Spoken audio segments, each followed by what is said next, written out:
This episode is brought to you in part by Hindsight. Hindsight is a new science fiction novel by author Matthew Keegan.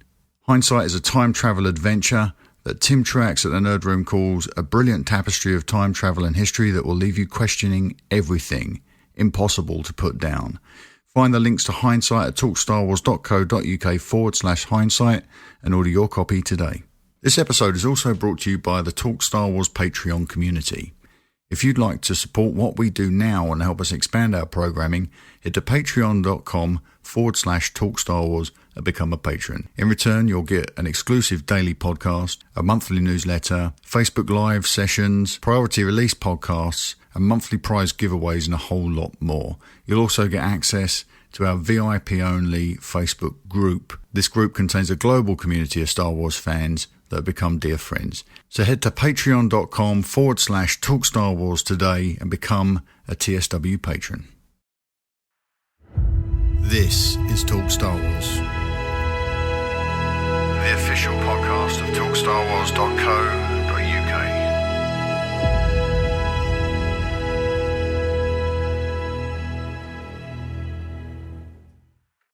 Hey everyone, welcome back to Talk Star Wars. I'm Mark. I am Stephen. I am Rob. And I'm Paul. And we're back with episode 102. The first time we've all been together No, for ages. Say it properly. Obi-102. Yay. Sorry, I failed myself there, didn't I? Episode Obi-102. How are we doing, guys? First time we've all been back together for ages. Yeah. My hangover's just gone. I had Australian flu, so I had to hung upside down for like a week. It was horrible. Oh dear. Isn't that vampirism that you just described? I literally was on another. I was hallucinating. Is that a word? And it wasn't there. It was very vampirism. Strange. Yeah. Vampirism. No, not vampirism. Was it Vampiritude. if you were projecting yourself onto another planet, is that what you were doing, you Jedi? No, because that isn't law. That's all new stuff that doesn't exist. Oh, see, this is the Stephen you're in for tonight, ladies and gentlemen. All right, let's move into our, before we give Steve too much rope, let's move into our thank you so we can get things rolling. I've got an extra couple of names to add to this list, so I want to say thank you to Mark Walker, Dino Last, Rodrigo Lagos Jr. and Carl Fannin for liking the Facebook page this week. And over on YouTube, thank you to Oskana Dolner for the subscription to the YouTube channel. Thank you very much for the support, everybody. And also, while we're on the subject of YouTube, we've got another comment from Aunt Vesuvi this week following our 101 episode where we read Kevin Siberry's. Do you remember Kevin's email last week? Well, Vesuvi made a comment on Kevin's email saying, Kevin's letter about his family's newfound passion for Star Wars warms my heart. And since Mark asked the listeners why Luke manifested the blue-bladed legacy saber for his appearance on the Salt Flats, my impression was, as echoed in the episode, that it was done as a subtle dig to antagonise Kylo, to throw him off his game. Perhaps the novelisation of The Last Jedi by Jason Fry, dropping on March 6th, will give us a clue. Did you hear that little Freudian slip there? Yes, so I think that, there may be some more information about why Luke chose that lightsaber in the novelisation. I'm hoping there will be anyway, so we can get a bit more detail thrown in there. But guys, you were out of the loop last week. We were asking why Luke manifested that Skywalker lightsaber when he was doing the Force projection, the Phantom on Crate. Did you have any thoughts on that subject? Oversight. You think it's an oversight? On Luke's part? Do you think maybe he forgot where he was in canon? I just don't see that they gave it a lot of thought, because they would have put the green one in, surely. Yeah, well, that's kind of the... We had some thoughts on this, didn't we, Mark? Yeah, that was the point of the question. Paul? What colour was it? It was the blue Skywalker. The one that was just ripped in half. Yeah. Oh. Don't know, maybe is that the only memory of a lightsaber he has? What, Luke? Well, no, because he used the green one, didn't he? Yeah, and that was in his flashback. I see you have constructed a new lightsaber. Oh, of course. So we were wondering last week. That wasn't your soundboard, by the way, Mark. That was me. Oh, okay. Yeah. I didn't think I'd pressed a button. We were wondering last week I thought James Earl Jones was in your bedroom, Steve. Sorry. Cool, I wish. Well, I'm naked as well. Oh no. I'm Sorry. full on Oh, naked tonight. oh, I could do with a raspy man. I'm sorry, Mark. What were you saying about constructing a new weapon? Yeah, last week we were suggesting maybe the green lightsaber had some significance for Kylo. Maybe he knew what the fate of that weapon was, and that's why if Luke had manifested that lightsaber, it might have betrayed the illusion. Kylo could have seen through it, perhaps. Yeah. Didn't we also have a one about that? It was kind of and it speaks to the comment we're about to hear, but antagonism. Yes, yeah, exactly. Yeah. Kind of wind him up that not only is he, unworthy to face Luke, he's also unworthy to wield the Skywalker lightsaber. Yes. But also, wouldn't he risks, by showing the blue one, doesn't he risk giving the game up straight away? And you'd go, hang on, that's not real, because... Are you on I a time just shot delay? that off. Well, Yeah. no. Is that just but Mark literally did you just said just say that like that? a minute Yeah. and a half ago? Yeah. I was thinking about James. Earl Oh, Jones. okay. You're ruminating. I was thinking about James I Earl can't Jones. do two things at once. Clearly. Oh, well, it's an interesting thing to noodle anyway, and I wonder if they will investigate a little bit more in some of the expanded storytelling. But like Vesuvi says, we only got to wait till March, and then Jason Fry's book of The Last Jedi is released, and maybe we'll get some answers in there. And on that subject, Stephen Howard over at Roku Depot, he'd been listening, and he said, I heard Mark talk about The Last Jedi not getting an audio book. So I did some snooping and checked, is it Edelweiss? And Edelweiss, and it shows that the audiobook for The Last Jedi is getting a world release, except for the UK and Ireland. I'm not sure why. Release. I checked other Star Wars titles, and they did not have this stipulation. Only The Last Jedi does. This all came off the back of the fact that I ordered my audiobook from Audible, and they cancelled it and refunded me my credit, and said that it had been postponed indefinitely. That's right. This week, as you can see in the show notes, Stephen has shared a screen grab of his purchase of the book, the audio book, read by Mark Thompson.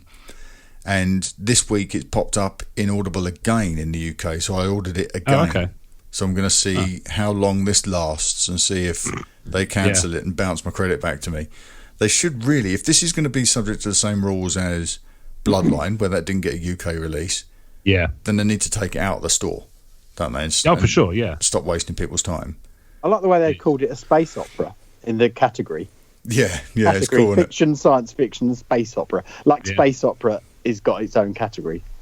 Well, it has now. It's all Star Wars films. There's enough sci-fi stuff that's similar. Did they send you a tape or is it a download? It's a download tape. So why's it got a? Well, sorry, Mark, you might laugh, but it's got a weight attached to it.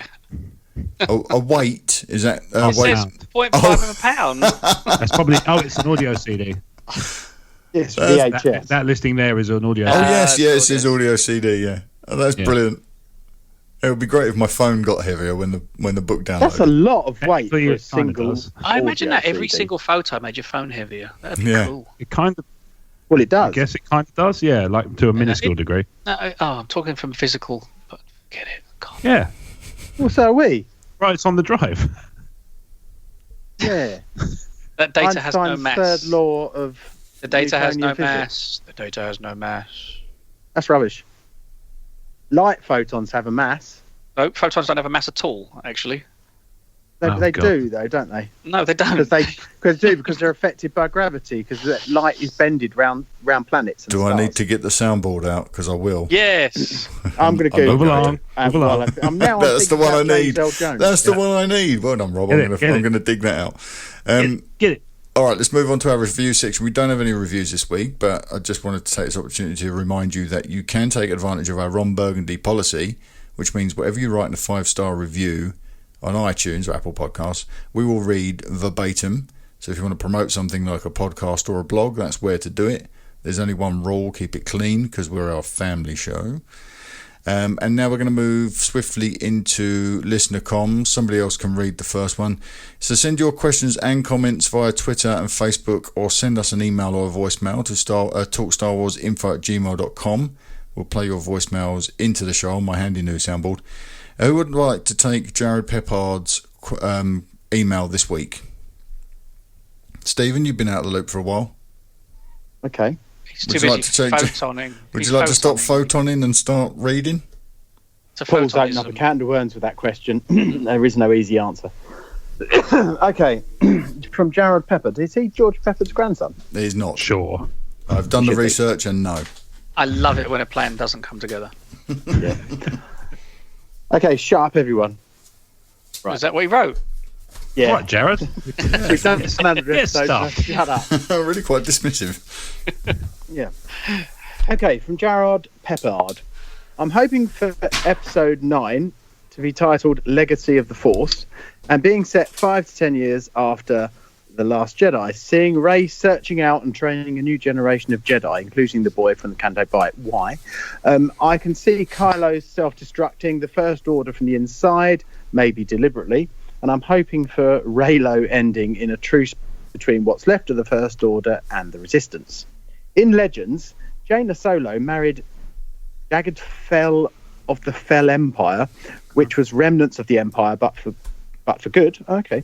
Jaina and Jagged, if that's the right way of saying it, brought the New Republic and Fell Empire together. Full circle with Attack of the Clones. I would like to see Stormtroopers, Star Destroyers, etc., all renamed, of course, serving and protecting the New Republic. Learning from past mistakes, I would like to see the new Jedi Order based on Arc 2 away from the Senate, where they can solely focus on the Force. I hope the trilogy ends with a peaceful galaxy, and then Rian Johnson's new trilogy picks up 50 to 100 years after that with a new threat to the New Republic and Jedi Order. Opinions, anyone? Thanks, Jared. Breakdown. So, what do we think of the title Legacy of the Force? Let's go there first. I like it.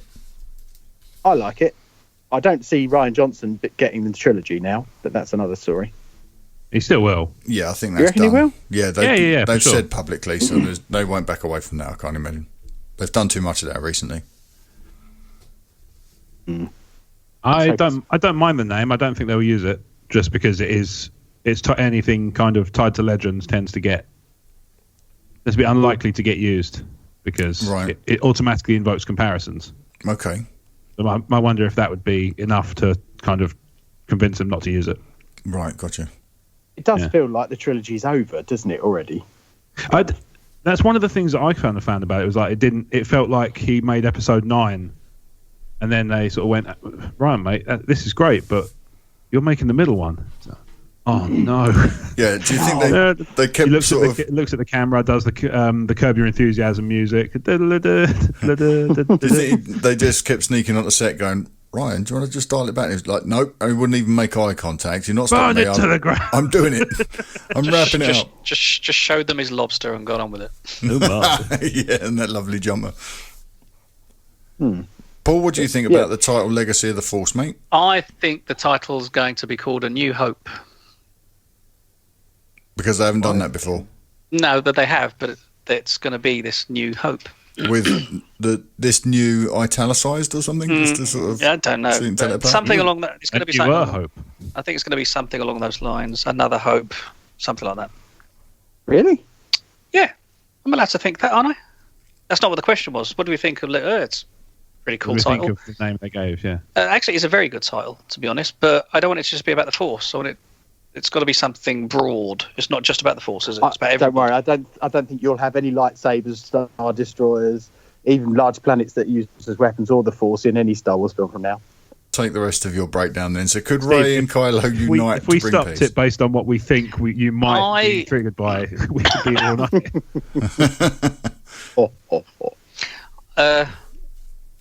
I don't want them to. What, unite to bring peace? What about peace if autocorrect hadn't changed it to the wrong spelling of the word? Peas. Then, yeah. Would you like the galaxy to be in peas? Lots of green vegetables floating around instead of stars. Could Rey and Kylo unite to bring pies? That'd be nice, wouldn't it? Little Sith and Jedi delivery service. What would the name like of Greg's. their shop could be called if it was a pie shop? Come on. Raylos. It's got to be, isn't it? Oh, that is good, isn't it? Yeah, there you go. We love a pie. Hello, love. Oh, yeah, that is a good. I'll do, Kylo. Hiya, kid. I know it's your podcast, Mark. Can we stay on point? Oh, why not? Yeah, let's do that. Let's just change things up. It is episode Obi-102. Yeah, do you think they could unite to bring peace? I don't know. I don't think so. Oh, I've got the best name. Sorry, I know I'm late. But, you get a lot of spies. Like Force Pies? Force Spies. No, you Good. don't have the best name at all, Steve. It sucks. Bottom. I'm doing a logo now. Excellent. Oh, we won't see him for 15 minutes. I think if anything's going to happen to Kylo in this series now, it's going to be redemption via death. So I can't imagine he's going to work with Rey for any good. And that's my assessment. What about you, chaps? I think he's going to implode, and he's going to take the First Order with him. Okay, a very good option. He's had his chance to be redeemed, and he's blown it twice. So screw him. Also true, Rob. I think he's going to be too distracted with attempts at seizing power from people like Hux to see the threat from the rebellion coming up to meet him, and that'll be the sort of end of the movie.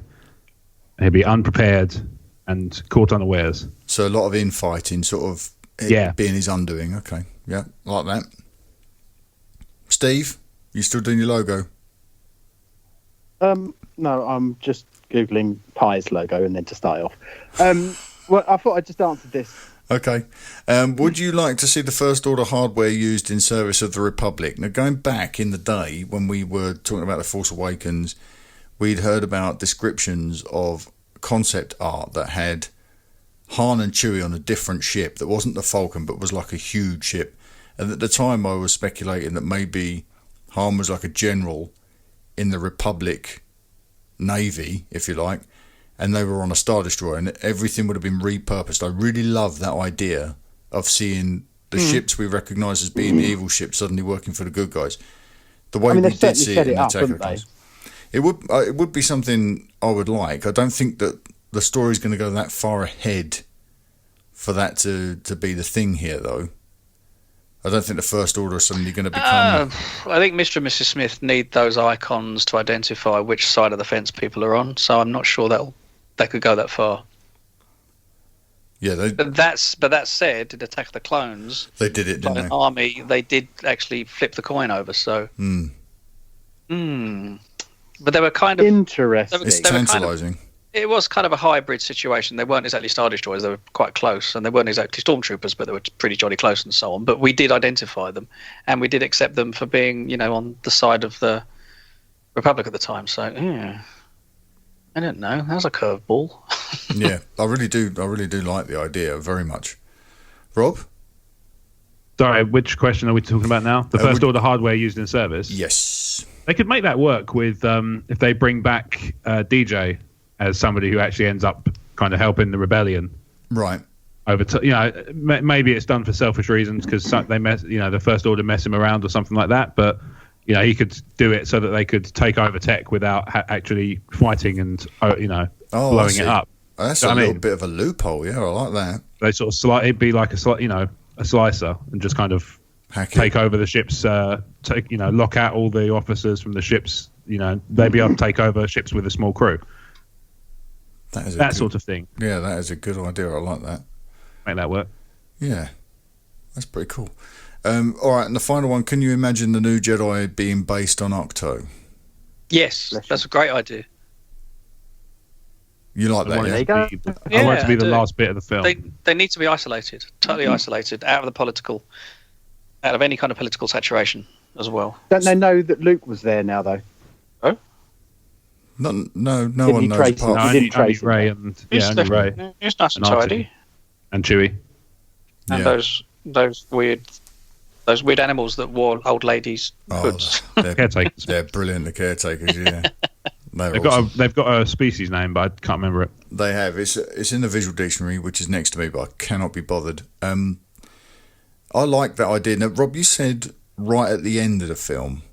So have you got an idea what you'd like to see? I'd like to see the kind of the training of the new order of Jedi rounding off the series. So just the start of that training, like maybe Rey sort of saying, "I'm going to teach you 3 lessons" or something, to call back to Luke. Yeah, basically. So it would end with Jedi training of some sort, a bit like the end of Days of Future Past. Yeah, where he's sort of wandering through the school and walks in on a lesson. You kind of get taken through that flow. Okay, yeah, I wouldn't mind seeing that. I certainly like the idea of the trilogy ending on Rey as a Jedi now with students. Actually, in all going back on from that, they need to scrap they need to go more down the Luke path. It would be really cool for her to say the only way to create balance is I'm going to have a school of greys, and that's what she's training. They've given up on the grey. I haven't. I know you have, and I'm with you. Because that was one of my disappointments about the film. You're going to get if you just go Jedi training again. It's all a happy ending. You're going to get imbalanced before you know it. I totally agree, but I say I don't think we're going to get that. I think they've made their feelings on that clear. What about beige? The beige Jedi. Off-whites. What about the brown Jedi? They could have corduroy robes and listen to vinyl. What about the itchy Jedi? Man buns. Jedi, yeah. Maybe like a, itchy Jedi. Itchy Jedi. I don't know. I'm trying to find a colour chart, see if I can find a. What about duck egg? Duck egg blue. I love the idea of Jedi. I love the idea of Arc 2 sort of rounding out this series as the centre of. And he's already made it this. He's already made it this sort of haven of sort of what can you call it? Isolated goodness kind of thing. So that's cool. And we know it's the first temple, so it could fulfil that role once again. Other than that big black hole with the infinite mirror, it's absolutely beautiful place. Yeah. Yeah. Spoilers, sorry. That is kind of scary. Steve, did you have a comment on this? Well, I kind of agree, but I don't think. I always thought Kylo knew that Luke was there. I don't know why I had thought that, but isn't it a bit risky? Why go for that planet? I was kind of thinking they might eventually kind of reveal that he actually did know where Luke was, because every time they interacted, he would come away a little bit. There'd be something new about the interaction, so he'd come away and his fingers, his gloves would be wet and stuff. I thought he was going to gradually piece it together, and he was using it to kind of serve that purpose. But in the end, that's not what happened. Yeah, no, just a fun aside. I don't really. I think they have to show different places. I think we've done Arc 2 now, and also, wasn't it a bit of a letdown? Like nothing really happened there. Like psychologically for people, it's like they didn't even do the third lesson, which annoyed me. It's in the deleted scenes apparently. Oh, great! They removed it because it made Luke seem less sympathetic. Although when you read the description, it sounds awesome. It was just him teaching how to make a paper plane. That's all it was. Just origami. He was just like fold it properly at the beginning. You don't want to be like an origami Luke that they sit basically on the salt flats. And she threw it and it hit one of the caretakers in the eye, and then you got a little comedy moment. It's like, yeah. Sounds wonderful. Yeah, it's brilliant. Yeah. Jared, thank you very much for your question. As Paul's doing an organic soundboard. Unless that was Steve, I hate to think what that might have been. That was Paul. That wasn't me. Nice one. Thank you for your thoughts. I like it. They were kicking this around, I think, in the VIP group. I like it a couple of weeks ago. All right, we got a email from Reese. I just read this. What's going on? What from Reese? Yeah. Well, Reese won something in the draw in December. Do you still not put our names in, by the way? No. Your names are in there. But it's spelt Reese. So yeah, I spelt them all Reese in December. So Reese says, gents, I've just returned home from a week away on business and found I've won another prize. Thank you so much. I can't wait to pop it in and listen to Carlos's music. I know he's very talented. Thank you so much. Cheers, Reese. You're welcome, Reese. And yes, Carlos is talented, as you would have heard on episode 101 of this podcast, because he sat in with us last week. He was an absolute gem. What a wonderful guy. A lot of fun. It was lovely.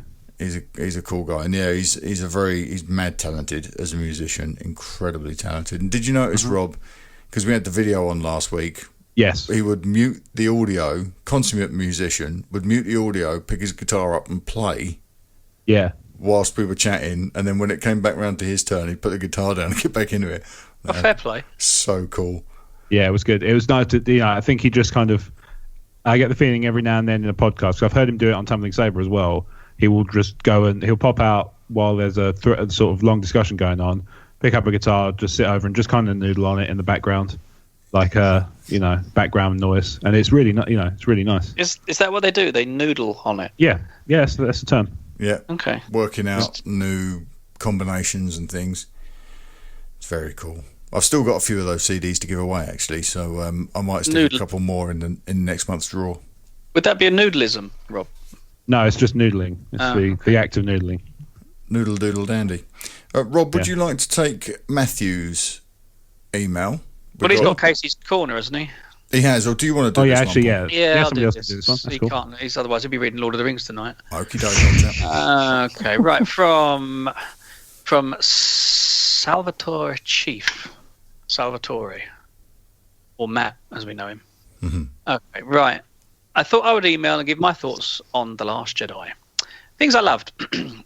Well, first, my favourite scene is in the entire film would have to go to Luke and R2-D2 scene on the Falcon. It was such an emotional scene, and it brought me straight back into A New Hope. What, Steve?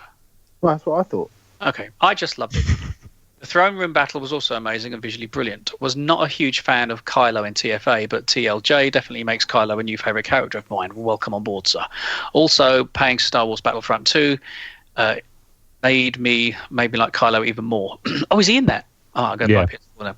Also, love the new Force powers.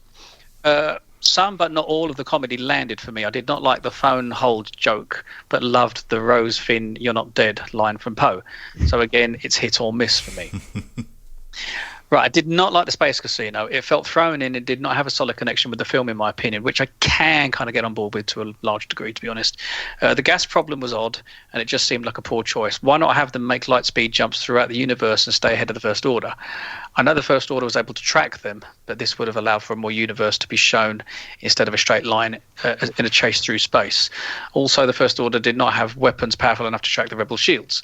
So space chase didn't make much sense to me. Flying Leia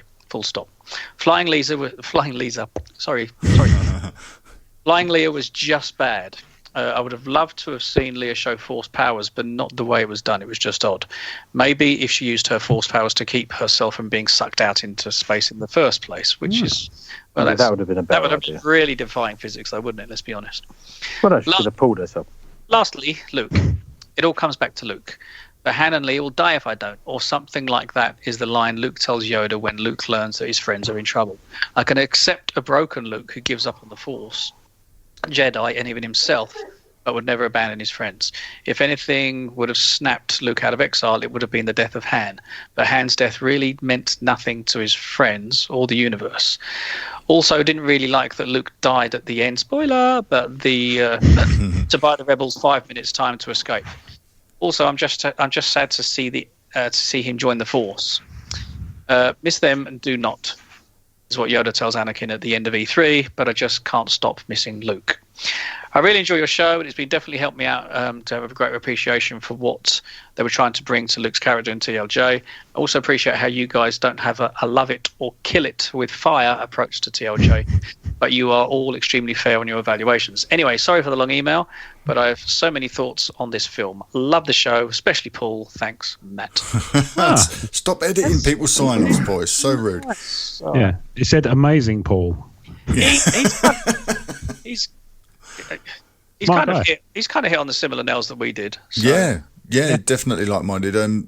I have to say, Matt popped up on our Twitter feed this week, and he's engaged straight away. It's really, good to hear from you already, Matt. And thank you for pointing out that we don't do the love it or kill it with fire thing here. We are a little bit more in the middle there. We're a little bit more grey, I guess you could say. Certainly some of us, but we're definitely willing to approach this thing from all angles and try and be as fair as possible. Like Steve will love it one minute and then hate it the next, so you can't get. That's very fair. It's very fair. Yeah, very, very balanced. Yeah.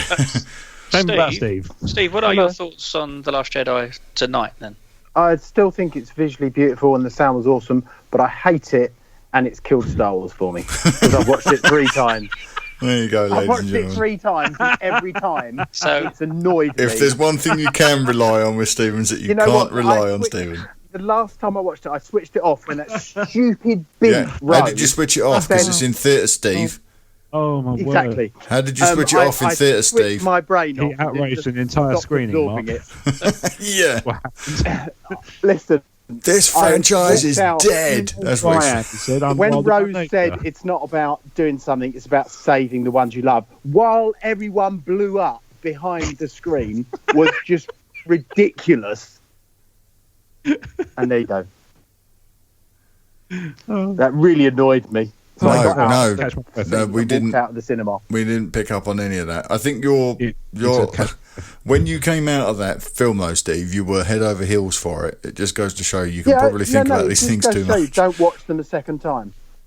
No, that's not the message here at all. That's not the Star Wars thing. Watch them a second time if you want to. Don't watch them at all? Watch them a second time if you want to, is the message we agreed on last week. Yes. Oh, okay. Anyway, I've made a Force Pies logo for the shop.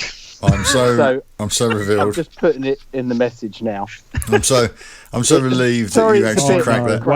Wait a minute. Here we go. Last time he put something in the. Oh, okay, that's not too bad. To be fair, last time he put something in the chat, wasn't it the ship? It was the ship. Yeah. Let's not name it, Steve. We're not going to name it. We're not going to say the name. Anybody who's listened to the After Dark Side knows what it's called. You won't get that out of your mind in a hurry. Steve, you should have put the I and the E together. Why? It looks stupid like that. It does look a bit weird. That's what makes it look stupid. It is a draft, to be fair. So it's only quick. Gee, just put it in the chat on your website, Mark. Let people decide. That's going to be a no. If you put it in public domain, then you can't claim copyright later. Yeah, I don't care. We won't be doing that. But what we will do is we'll move swiftly on to Mark Aries' question for this week. Matt, thank you so much for your email. It's good to hear your thoughts, and you apologise for the long email. That's not necessary here. Whatever people write in, we will discuss. Now we're going to get 1,500 word emails. I apologise. I didn't do your email any justice as well, by the way, Matt. No, you read that beautifully, mate. Fine. Yeah, there's nothing wrong with that. All right, thanks, Matt. Hope to hear from you again very soon. We do love a voicemail, mate. All right, moving on to Mark Aries' question. So he says, "Hi guys, I'm back with another what if." So I got to thinking why Luke didn't turn to the dark side on Death Star 2. So what if Vader hadn't have chopped Luke's hand off? He'd just knocked the lightsaber out of his hand and told him he was his father. Would young Skywalker be so cocky after coming out of the fight unscathed? He was moments away from turning when he saw his father's mechanical stump and looked at his own robot appendage, thinking back to the cave on Dagobah and realising what he was doing. It could all have been different if he had not lost that limb. I know it's not the Last Jedi related and probably have so much you want to talk about already, but I thought I'd just throw this one out there. No, this was a great question. No, we need a different question. That's a very good question. Did losing his hand in Cloud City help save Luke from falling to the dark side? It probably helped him when he was on Octu alone. It's like sitting on your own hand for half an hour, isn't it? Behave, oh, Stephen. good Lord. Behave. I think there's something to that, It did, but I think any trigger would have done the same thing. Yeah, but it's just the more there are, the more the more likelihood there is that something will catch your eye, I guess. That seemed to me to be the writer's way of communicating the point. Yeah, but is there something else that could have done the same? Like if he hadn't lost that hand. Okay, I mean, to be honest, if he'd have had the saber literally at Darth Vader's throat, for want of a better word, he would have realised the attack was all based on something like the idea of his sister, and my sister would not want me to do this, and he still wouldn't have done it. Yeah, they would have. This is true. They would have communicated it in some other way. I think it was pivotal because he looked at his own hand, then looked at Vader. Yeah, of course he did, because that's what happened. Ben Kenobi. Well, I haven't finished yet. Shut it. Ben Kenobi's words were... Shutting it, sir. Shutting up, sir. Paul, you're on Ben point Kenobi's tonight. words would have echoed in his head, he's more machine than man now. And Luke could see himself becoming like that. So he thought, I ain't doing this. I've got the rest of Love Island to watch. It's all right. So then between us, we've kind of hit on a few other options, haven't we? If he hadn't have lost the hand, then it could have been Leia that prevented that. Or it could have been an echo of what Obi-Wan had told him that prevented it. Are any of those preferable to him looking at his hand? I think the looking at the hand thing is gorgeous. I think it works. And efficient. It does. It works. proper Star Wars film. And it also it actually attaches him to his father more. Yeah, it does. Because that's why he's there in the first place. Ironically, it's they can't hold but hands. effective, isn't it? They can Tell you rub what else- Simple stumps. writing. Tell you what else it does as well is it ties nicely back to the dark side cave in Empire, and it's like it's kind of viewing it from the opposite point of view. It's, you know, obviously in the Empire he sees his own face inside Vader's helmet. Yeah. Yeah, so wait for you to get out of your system. And then in Jedi he kind of sees his own, you know, he sees a kind of another comparison to draw between him becoming like Vader. I'm glad you said that, Rob. That's a really insightful point. Yeah, it is that it's through a glass darkly, isn't it? He's seeing the inverse of what he saw in Empire.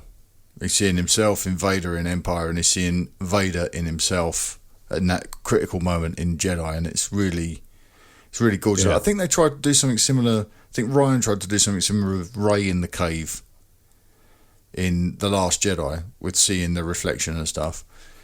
But yeah, that's a really good point. There's a great question, Mark. I think that's essentially the only way Luke gets out of that moment, I think, at least in terms of storytelling.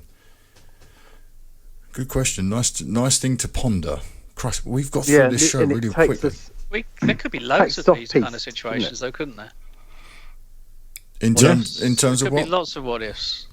But that's a really good anchor point to put a what if on, if that makes sense. Yeah, I love what ifs because it makes you realise how whether the story is bulletproof or not, doesn't it? When you can bring a what if to it, what if this happens? You could say if Palpatine hadn't been bullied at school, nothing would have happened. You know, that's where if you backtrack, that's what Ryan's trilogy is going to be. It's Palpatine's school years and how people like made fun of him and put his pants down.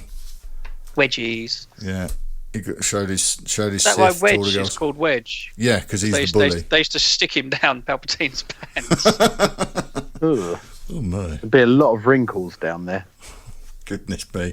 All right, let's go to a break, shall we? And then when we come back, we'll get into Casey's Corner. We will be right back.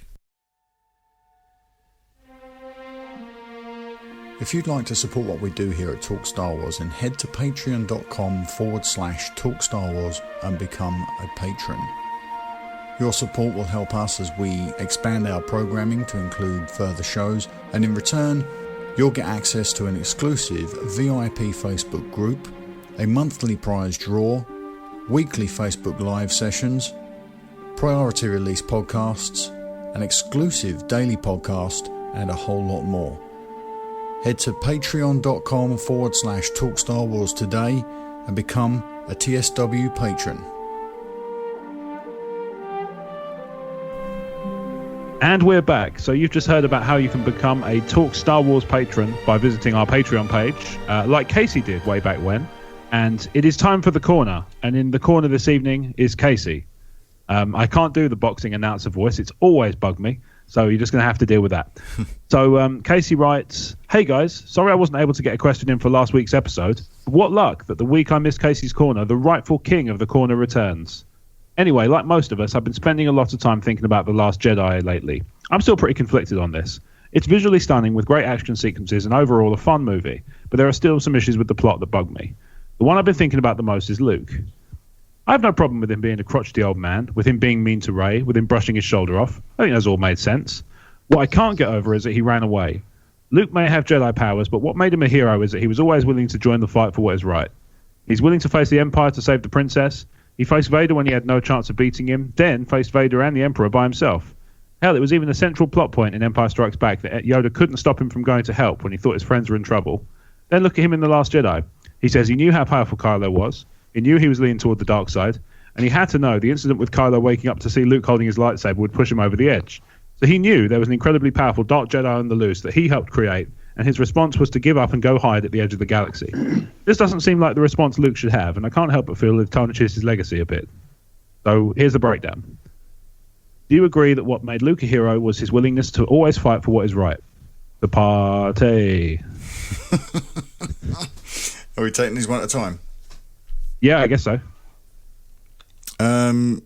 Yes, I do agree that that's what makes Luke the hero, but I'm not necessarily I don't think I agree entirely with Casey's position on Luke in this movie, but I can elaborate on that in a minute.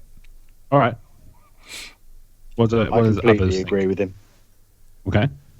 I completely agree. That exactly makes sense. Every time this is right, and I know I'm being contrite, if that's a word. I think it is. But Don't know it depends on what you mean, because it might be a word, but also it might not be what you meant. I liked it, and I'm going off the boil, right? For want of a better word. But there's a reason for that. It's because every time I read something about Star Wars, it's always negative, and these things are eye-opening to me, and I go, "Oh yeah, that's true as well.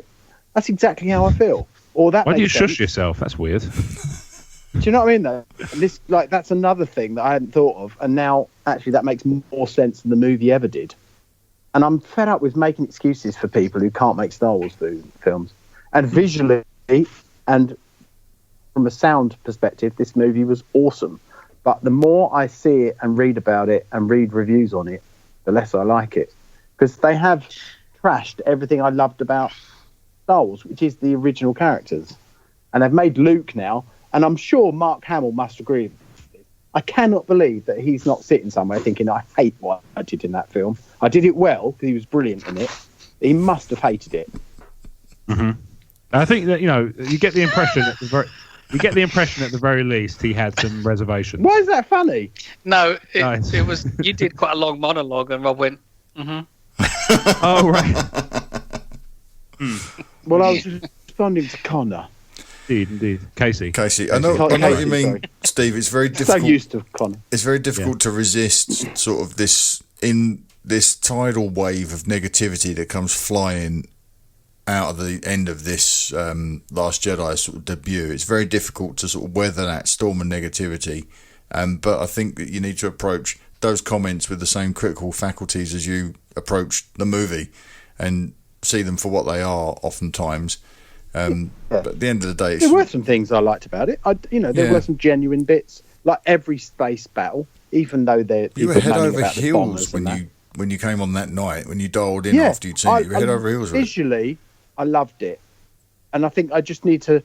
The trouble is, because we dive deep into things, you're not taking things on board, and you hate the fact that you agree with them. But I never really liked the way they handled Luke. I think I said that on the night.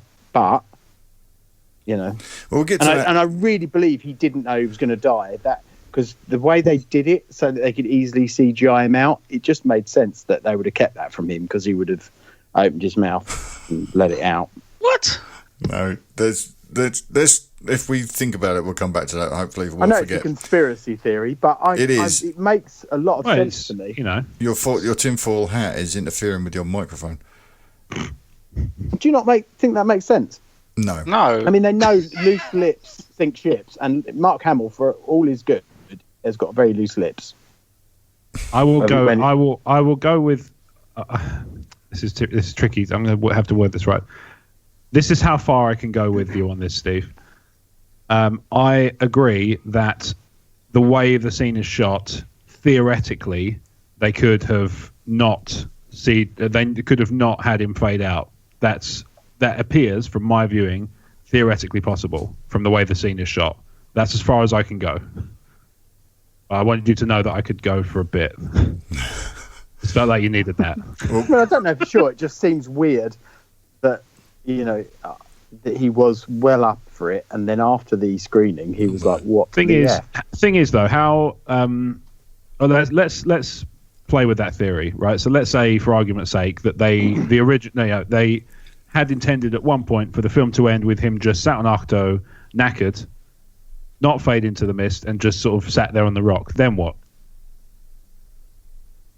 Where would you go from there? Well, they wouldn't. He would just stay there for episode 9 because it is part of the trilogy, the second part of the trilogy.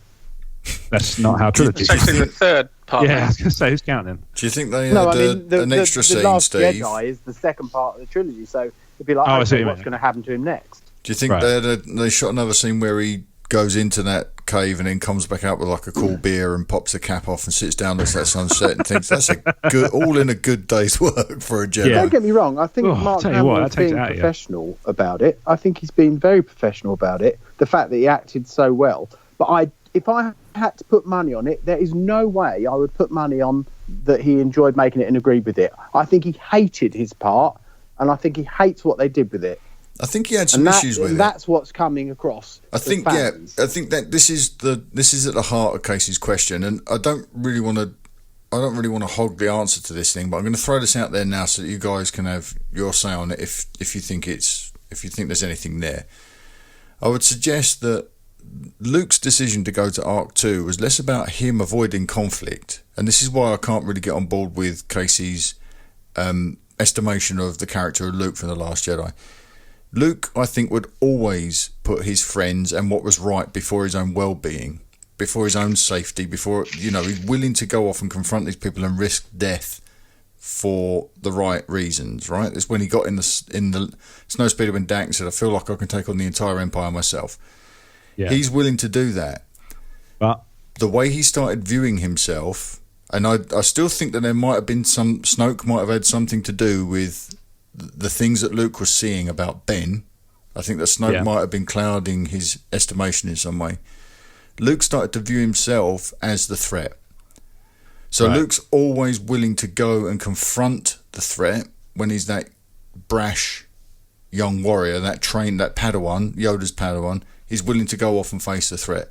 He started to see himself as the threat, and that's why he took himself off the board, I think. That's why he went to Arc 2, because he was poisoning everything around him. He was damaging things. He'd fallen foul of the same things a Jedi had fallen foul of: vanity, hubris, bravado, all of those things. So he took himself out of the game. But we'll never know, because their backstory is not built into the film at all, is it? No, but there's a whole other movie yet. So but do you really think they're going to give us stuff? Maybe these might be the lessons that Rey learns. These might be the things that Rey folds into her growth as a Jedi. I get the feeling that they just cannot wait to get rid of everything old about Star Wars, so they can sell these new kids at Canto Bight and start a whole new generation and F everyone else who ever made Star Wars. I think that's out into the sunset. I think that's eventually going to be that's the long-term plan, because ultimately, unfortunately, some of these actors aren't going to be around forever. Characters have gone now, actors have gone now. Yeah. We were all holding on to magic. That's what Star Wars was always about. It's about us feeling young, having the magic of when we were young, where everything felt like you could do it. You could go home and have a lightsaber. You believed in it. It was all simple stories about meaningful people. And every time I see something they make, it turns the magic into money. This film is a perfect example of that. It's not about that. And, obviously it's going to be about money. It was about money for George Lucas, but there was passion underneath it. And now they've tranced everything for the buck. I don't agree. I don't agree. I mean, it's there's no agree to a point. There's no hard and fast thing though, is there? Because it's at the end of the day, it's a business. Otherwise, if it was only made for art, they wouldn't charge you the price of admission. So it's difficult to James Cameron only makes for art. I mean, there are directors out there that do it. Less of that. I need some. True. That's why Avatar got 3 cinema releases. Give me a break. No. Look, they're in business, right? Steve, there's no way you could buy James Cameron. You could not buy a director like Ridley Scott or James Cameron and say, look, you can make twice as much money, but this is the film we want. They'd tell them to F off. But you're not dealing with these new directors on Star Wars. You're not dealing with that caliber. You're not dealing with auteurs.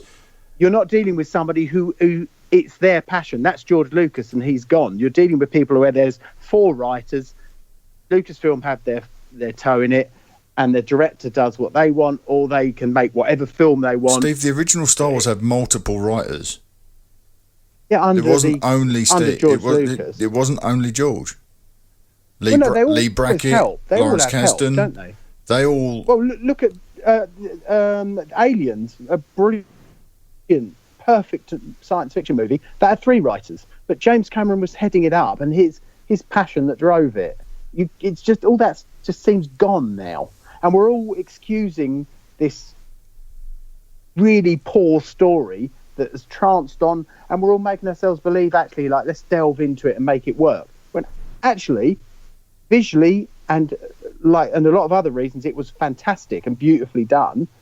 But it was a really poor, unthoughtful story that made all the films before it completely redundant, and they didn't make sense. Luke is a perfect example. What I can't agree more than talking about.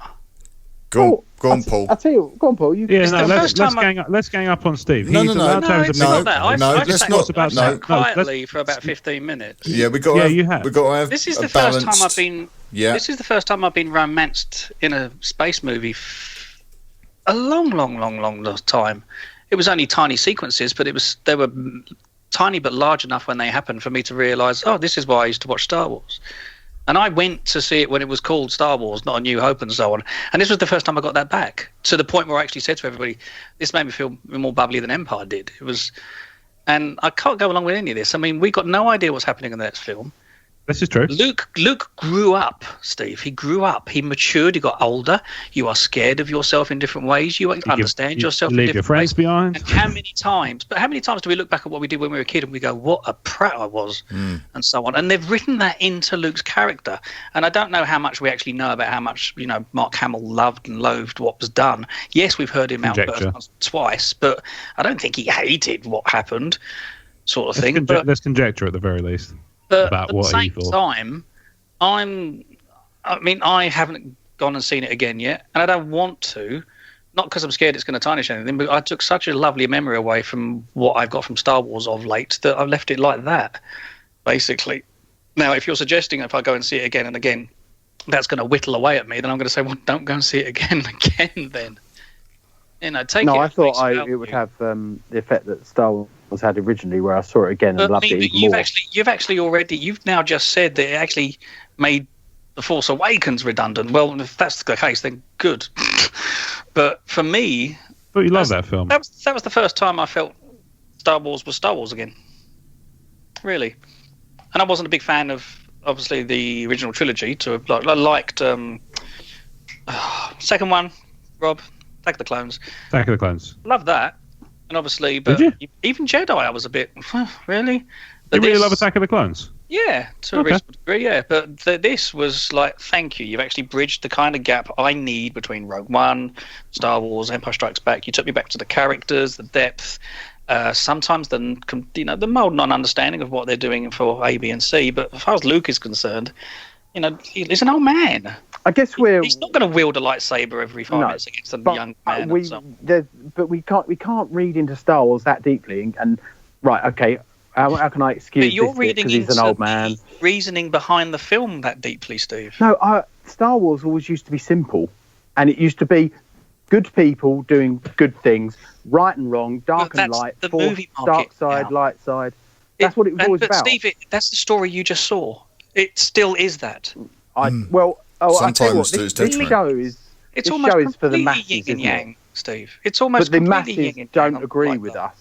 The masses. No. I mean, the masses, they were disappointed by things like comedy and Mary Poppins and stuff. But that had nothing to do with. I think Luke was the biggest issue that everyone had with it. When you go online, you watch reviews, you read good ones and bad ones. Even the good ones were very disappointed with Luke, and the fact that Luke's gone without even a good send-off. He didn't even turn up on the planet to do a battle, a lightsaber scene where he gets chopped in half for real. They couldn't even do that. At least Ben stood there and let himself go. But they did exactly the same thing, Steve. Luke and Ben did exactly the same thing. Oh, yeah, they did. They sacrificed themselves, and they martyred themselves in a way because they set a huge example for those who witnessed their passing, right? And but I would it was Luke in The New Hope, and it's Rey in this movie. I agree with Casey's. That's the answer I can give then. What Casey said was nail on head there. Like, that isn't Luke. He doesn't run away from stuff. He wouldn't sit on Arc 2, especially not when there's an X-Wing sitting in the water, which we're led to believe is flyable. Otherwise, why show us it? Because they wanted us to believe later on that it was actually on the planet. Well, that's a horrible ruse, because all it made them look like, it made Luke look like a coward. And that doesn't work. And that's why the whole thing falls flat on its face. It works if you consider what Luke's afraid of. And if you think what Luke's afraid of is Luke, then it works. If he's keeping himself there because he's afraid of what he's going to do, then it works. Yeah, but I don't think they even thought that for a second when they was making this. But I think that's the story they're telling, though, Steve. But there were a hell of a lot of twists in this movie, and that's what they were trying to... There was loads of, like, Leia wasn't dead, Luke's not really there, and I liked those at first, because it made me think, oh, Leia's not there, how the hell are they going to deal with that? And then, oh, Luke's not there. But then, after a while, I thought, this is just for effect. Like, Star Wars is simple. Make Luke really there, get his saber out and have a proper fight, because that's what people want with Star Wars. They want lightsabers.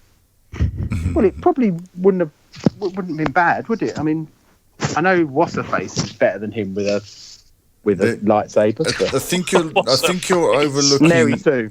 I think you're overlooking a couple of important points that are made, and we're told as much in dialogue. And Rob, I understand you haven't had an opportunity to speak, so we'll bring you in a sec. The couple of points that we're overlooking is Luke goes to Leia and says, I can't save Ben. If he was on that planet, he would have had to have killed Ben. And he doesn't want to kill Ben. He doesn't want to be that guy. So he sacrifices himself to hold back the First Order and let the rebellion escape. So it goes on to fight another day. He's doing what Obi-Wan Kenobi did in A New Hope. He's buying time for the heroes to bug out and go somewhere, regroup, get stronger, and come back. He's not going there to kill anybody. He's especially not going there to kill somebody he's helped fall off the path. He's going there and he sacrifices himself for the greater good. Luke isn't a killer. He's not there to put down his nephew. That's the Luke Skywalker I recognise. He removed himself to protect the universe, the galaxy from him. That's how much he was doubting who he was. That was my read on the Luke in The Last Jedi. But Rob, let's get your take on this point, mate. Actually, I'm kind of happy to move on. My feelings on this are well documented, so I'm quite happy to just leave it at that. Okay. My feelings haven't changed since the last time we talked about it. TSW episode 101 and episode 100, which I believe you were on. My feelings haven't changed since then. Really, if anything, they've kind of galvanised. Okay. Well, I think we've covered pretty much all of Casey's points, then, have we? I think actually we weren't, we were going to do it step by step. But I think in the course of the discussion, we've actually kind of advanced a bit further along. I think the important thing to remember, because it has got a little bit heated here, is what I said last week, which is ultimately everybody is allowed to like or dislike this film. Nobody's wrong to do so. It's fine. No one's saying. Nobody's saying anyone's wrong, and I'm certainly not. No. I'm certainly not suggesting Steve's wrong, even though he is, and I'm not suggesting that Casey's wrong. I would never take that position. No. And I actually mentioned this, I think, in a daily the other day or maybe I've written it in a post on the site. I said you might have that when you're a storyteller, and of course, Paul and I have got some previous here now, hindsight available on Amazon. Check you out. Yeah, it's important that you understand that as a storyteller, your responsibility to the story ends with the intention, your intended story. But once you pass that over to somebody, their interpretation of it might change, and what they take from it changes, and you have to trust them. You have to trust your writing, and you have to trust the people that consume what you've written, that they'll appreciate what you write on some level. It may not be what you intended. It may not be the story that you intended to tell. That might not be what they take away from it. And it's clear to me that The Last Jedi is that case in point. But you should never lose. It should never be at the expense of continuity, and that's what they've lost. Okay, I see. I saw something the other day that kind of tied into this, like as an allegory. It was Steve, sorry. No, go ahead. Go ahead. No, please. Yeah. It was Go ahead. Really. No. Go ahead. Really. We're going to out Canadian each other. Just go. Yeah. I just want to know where we lost continuity in 3 bullet points, Steve. What you work think on that, Steve? There's continuity between the whole run of Star Wars now. Say again. There's no continuity. It's called canon. In the character progression. The canon just becomes canon because it's an official I film want to know or an where we've official lost book. Continuity in Star Wars. It doesn't mean it's. Give me 2 examples. Just 2 examples. With the way we feel about characters, that's what I'm talking about. I don't feel any differently. Well, no, like I said a minute ago, you're in a minority. I mean, I don't think he is. I think that there is progression of characters, Steve, and these characters have grown. I never respectfully thought I'd disagree. say I think the only one who's advanced I think the only characters who've advanced are the goodies and Kylo. Every other, especially the villains, they did an absolute number on the villains. I liked what they did with Kylo in Last Jedi. I wish it hadn't come at the expense of every other serviceable villain at the beginning of the film. Because by the end of the film, who else is there who's in the least bit interesting as a villain? They've turned Hux into a stupid face-making machine. Yeah, but they're turning Kylo into a supernova of a villain, aren't they? So yeah, but you can't. You want a bit more of a varied palette. Especially, they can't all just rock up on Kylo in Episode 9 and all have a fight. Watch this space. Just to clarify my point, I was in terms of the continuity that Steve's referring to. I was indicating Han, Luke, and Leia as they've passed across from the OT into the sequel trilogy, and the fact that there's continuity there, but we're not seeing it because we haven't necessarily seen the progression from 30-somethings or even 20-somethings at the end of Return of the Jedi to 50-somethings in this movie. But we shouldn't have to rely on connected materials to do that stuff. No, not at all. But it's implied, isn't it? When you come back and there's a 50-year-old man who's slightly different in character, you just think, there's 30... He's said some stuff. 3 decades worth of stories that we haven't seen. If Michael J. Fox made Back to the Future 4 next year, are you all going to be disappointed because he's not... because of the frame gap, if he's not entirely the same character? Because guess what? Michael J. Fox is a slightly older, more mature man. And hey, what? Marty might have to do that too. That's the thing. CGI him out. That is kind of thing. And I do think it's like we said before. And again, there's no right and wrong. And I'm not accusing anybody of being short-sighted or anything. That's fine. If we had picked up and Luke was still this noble guy that we left at the end of Jedi, wouldn't that be the thing that we're criticising? That he hasn't grown, he hasn't changed in any way. I think people are being short-sighted. That's the problem. You're allowed to think that. Yeah. Yeah. And I'm just saying. And I think why is it in our daily lives we've grown up day by day by day, but we expected these people to stay behind us? And I don't understand that at all. We expected to. Some people do. Some people don't. Some people do get old and don't grow up though. I'm glad we used the original actors, and I'm glad we've had to deal with loss. Not glad, that's terrible, sorry, but you know what I mean? Yeah. We are having to deal with it realistically, and I think it's doing the story an enormous amount of favours in the worst way and in the best way. So I'm glad I've grown up older with Luke, and I'm glad I grew up older with Han. That's the way it should have been. That is continuity. Yeah, I agree, and I'm glad that we're split on it, because I'm glad that we've got varied opinions, because that's what this should be about. If we're going to sit down and talk about this thing every week, it's boring if we all turn up and go, yep, no, everything was perfect, moving on. Let's talk about Lego. It's not, that's not enough.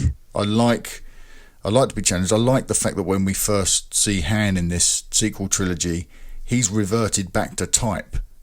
He's back to that kind of loser, smuggler, sort of fly by the seat of his pants kind of character.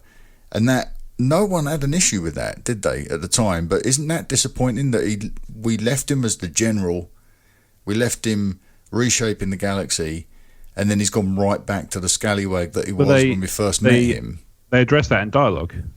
They do. He says, he says, I went back to the only thing I was ever any good at. Yeah. We both did. Why didn't people have a problem with that when they watched that movie, but they got a problem with Luke? People did. Not as vociferously though, right? I don't know. I mean, I didn't know. There was a fair bit of. The Force Awakens was not without its detractors. No, I know. I'm very aware of that. Yeah. But what I mean is, without knowing, I don't know. I can't presume to speak for every single point of detraction in the film that people had with the issues. I remember the one I remember is Q from. Tell him Steve Dave. He was really unhappy with Force Awakens because he said, I left Episode 6 with everybody being, what's it called? Everybody at the end of Episode 6, everybody was happy, and none of it meant anything because they came back and they were all, Luke was in exile, Leia was sort of beleaguered and put upon by running this resistance, and Han was. He'd gone off because his marriage had broken down and his son was off to join the dark side. You can understand that kind of, I can. It does kind of, and without trying to sound dismissive, but it does overlook the need for drama when you're consuming a story. So it those people, that was the end of that chapter of their lives. Then they went through another one. We didn't see that, and now they're in another one, and we're getting the privilege of seeing this one. I think maybe the difference is, I think some of the people who kind of were unhappy about that, maybe they wanted to see, everything, like things being well at the beginning, and then things start to happen badly, as opposed to, the characters are already put upon before we start seeing them. Yes, it needed to be made 20 years ago. That. Yeah, people like to see that stuff. They want to see the moment where things the tide starts to turn, rather than the moment where the First Order just wipes out one of the biggest, the giant galaxy-wide government. Yeah, it's a jarring moment, but at the same time, they want to see what leads to that point, because that's, people like to know that stuff. Do you think we'll get that in expanded storytelling? Do you think we might get, or even not even expanded storytelling? We know there's a new animated show planned, there's a live-action show planned. Do you think we might get that period of time? Possibly, but again, it's connected materials. Even the animated stuff is connected materials. There's not as much of an audience for that stuff. Mm-hmm. So it's, if you make too much stuff for the hardcore fans, you just kind of cut yourself off from. Well, ultimately, you cut yourself off from more eyes and a revenue stream. Yeah, it's the reality of it. Oh, well, there you go. See what you did, Casey. Do we want to do his bonus? We want to do his bonus question, because I suspect this is a little bit more light-hearted. I can do that one, yeah. So bonus question. I haven't heard anybody else talking about this, so maybe I just imagined it. But in the opening of the movie, when Poe is contacting General Hux, am I the only one who thought he was calling him General Hugs? So not specific hugs, just general hugs. I don't know. I don't know. Now that he said that, that's all you're going to hear. That vaguely rings a bell, and it's one of those things I might have kind of not remarked upon and not consciously acknowledged, but just sort of tucked away. Sort of heard it. Telephone thing. Yeah. That bit. Who invented the telephone? Was it Alexander Graham Bell? That's the one. Like he exists in their galaxy too. Well, no, I think it's that's just how communication occurs. On the telephone. In general. You can't criticise it for having like words in it that we recognise. No, I know what you mean. I mean, the Millennium Falcon doesn't make a lot of sense when you think about it, because they've got the concept of millenniums and falcons. A long time ago in a galaxy far, far away, when Yo Mama jokes were just as applicable as they are now in our time. There is apparently I was going to say there is a canon reason for that being extra what's it called? There is extra cutting. Well, apparently, am I right in thinking, Mark, that Hux is like there's rumours that he's illegitimate, something like that? Okay. Is this from Aftermath?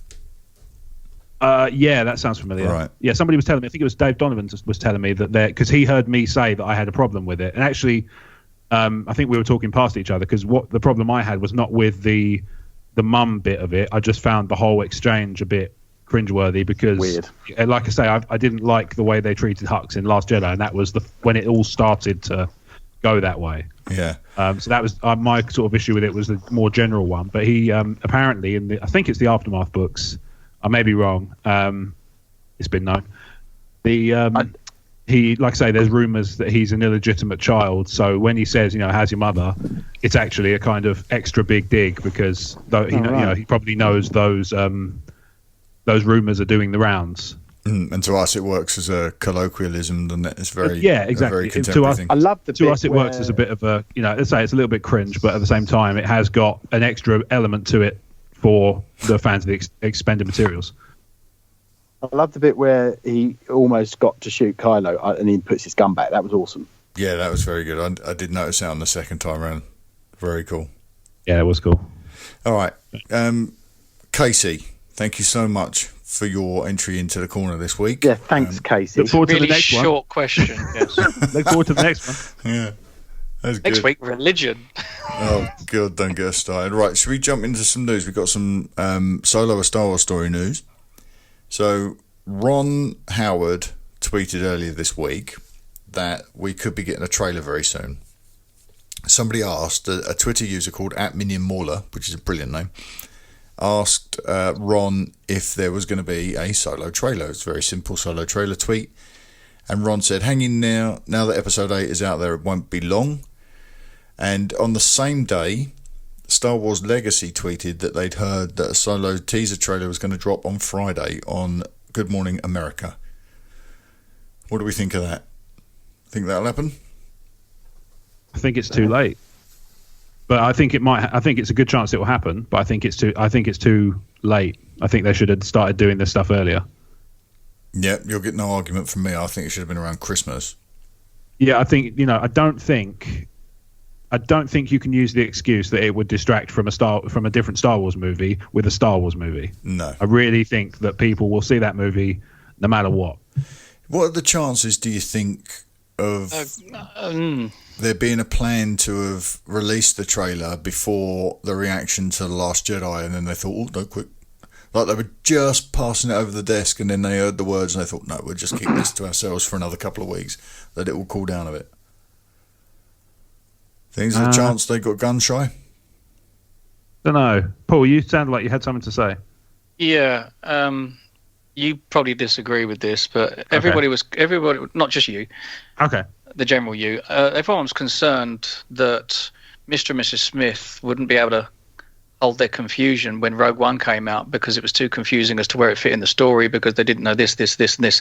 And I think with Solo, they've actually held back to avoid that situation, with it not clashing with Last Jedi in case that kind of flick popped up again. That might be. Yeah. I can see how that might be possible for sure. But I think that if they have considered it from that point of view, I think that's actually a little bit, short-sighted. I don't think. No, to be honest, probably just over worry. I think especially because Rogue One has come out now and been able to exist in a separate kind of sphere. I think that I don't think they would have had that problem were they to have done it this time round. But I think you might be absolutely spot on that might be in their mindset. I just think even if they did do that, I feel like they probably were worrying too much. Yeah. I don't have a problem with the timing, to be honest. Let The Last Jedi get released, enjoy the enjoy the post, run its course, and now let's get us ready for Solo.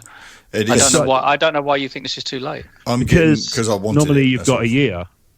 Because normally you've got a year between the film coming out and the next one. There is and we'd have had at least a a teaser by now. Yeah, there is technically a limit to how much they can release further out from the film's release than 6 months. There is a limit.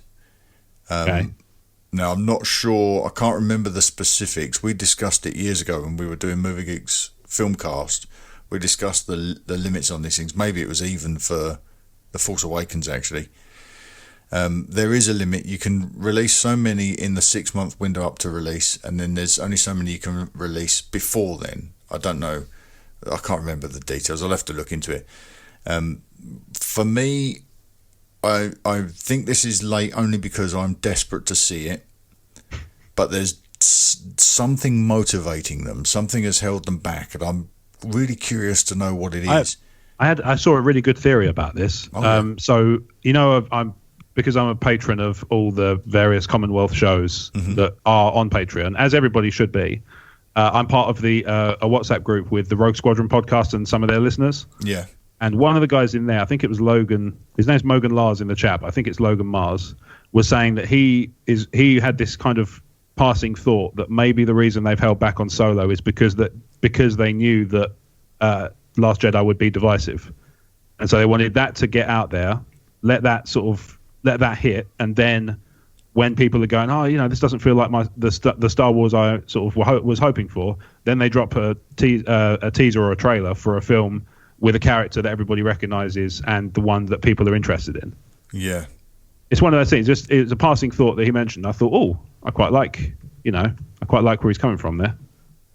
Yeah. How possible is it? I don't know, but No, I like that. I like that train of thought as well. That it might be something a little bit more familiar with them, especially if they lean on elements like the Falcon, certainly the inside, because the outside looks very, very different. Another iconography that could transcend time, like Chewie and Han's blaster, those sorts of elements that you can imagine them focusing on before the big reveal when it pulls back and you see a new bunch of actors in these roles. I can see all these arguments that it could be brand confusion. You don't want that because not everybody is as invested as we are, so they're not going to necessarily know. But then I don't necessarily think that would be a problem, because if we take that point of view, that, you know, like Paul said, Mr. and Mrs. Smith might get confused by the presence of a Solo movie in the mix with the Last Jedi promotional material. Yeah. When as a general rule, because obviously it's, you know, it's not true in every case, but when as a general rule do Mr. and Mrs. Smith become aware that a film's coming out is when the trailer hits cinemas. Yeah. But it wouldn't have mattered if they put a teaser out before Christmas, because Mr. and Mrs. Smith, Mr. and Mrs. Smith would still have caught on when the trailers hit cinemas, as it will no doubt do in a couple of months. Yeah. I mean, or weeks, as the case may be. Or weeks, or days, in this case, at the time of recording. Or actually, by the time this podcast hits, people will know whether or not it's been out, because if it did come out on Friday, this drops on Monday, so they would they'd have seen it by now, and all this. They'll all be going, "Where's the breakdown?" Yeah, stop being. Meanwhile, we're having one. Yeah, everybody else gets to record on Sunday and gets to include. Being mentalists and talk about the trailer. Yeah. Oh well, I can't wait to see it. I can't wait to see what they've done. I can't wait to hear the score. It's all long overdue as far as I'm concerned, purely because I'm really anticipating this film now, and I think that might be why the timing's right, because my anticipation for it is getting to fever pitch. So you perhaps want to let the casuals know as late as possible, so that they retain the information right up to the film's release, and you want to keep the fanboys waiting as long as you can, because they know that we hang on every single moment of these trailers, don't they? So keep us mean, treat us mean, keep us keen. Something like that. Yeah, something like that. So, news that broke, I think I saw this today, Solo could be going back in front of cameras at the end of January for pickups, for reshoots. So in the article pegged them as reshoots, but it really is pickups. Should we be concerned? I discussed this with Dave Donovan in the Facebook Live this evening. Should we be? Is there any room for concern that they're going back in front of cameras? It's hard to be concerned with what we don't know about. Mm-hmm. That is true. Yeah, I'm kind of cautiously optimistic for Solo at the moment. Sometimes pickups are done for color grading, lighting purposes, sound purposes, all sorts of things. Seriously, for sure. Yeah.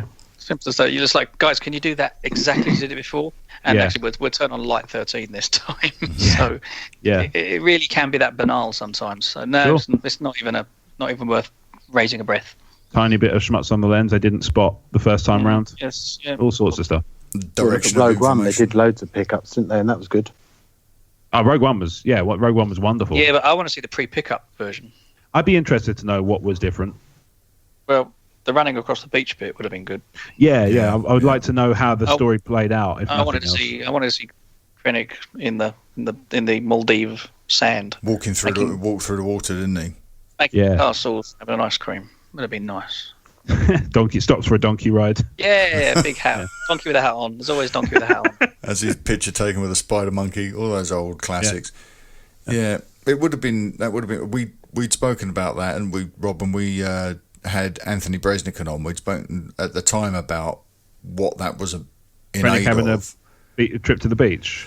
No, not just deploy the barbecue. We discussed the Krennic beach trip off air, but when we were talking about the extended version of the movie, there was most likely too much story to fit into one film, and that's why they had to cut that chunk out and stitch two like pieces together, sort of to make sense.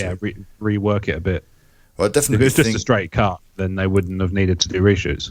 No. They obviously had to rework it to make the two pieces they started and ended with fit. Yeah, and I think some of the other stuff they filmed as well maybe was added in to lay the groundwork for something else, like possibly even here with the Ring of Kafrene, maybe. Mm-hmm. Some of the stuff on Jeddah, the Saw Gerrera stuff, there was definitely something that happened there with the development, the evolution of that character, because we'd seen footage of older Felicity Jones version of Jyn talking to bald Saw Gerrera in some behind-the-scenes footage. So we know that they reworked that. There was alterations made there, which is probably done for character reasons, to show the transition of time, perhaps, for Saw. But these things are often motivated by, like Paul says, sometimes really banal reasons. Yeah, like you just want to reshoot something, or you just want to pick up a reaction shot so that when you drop it into the edit, it makes sense, makes the scene flow better. Could be any of those things. I'm not worried. Steve, are you worried? No, not at all. Not at all, because this happens on every single movie. Got faith in Ron? More than others, yeah. More than Lord of Miller? Yeah.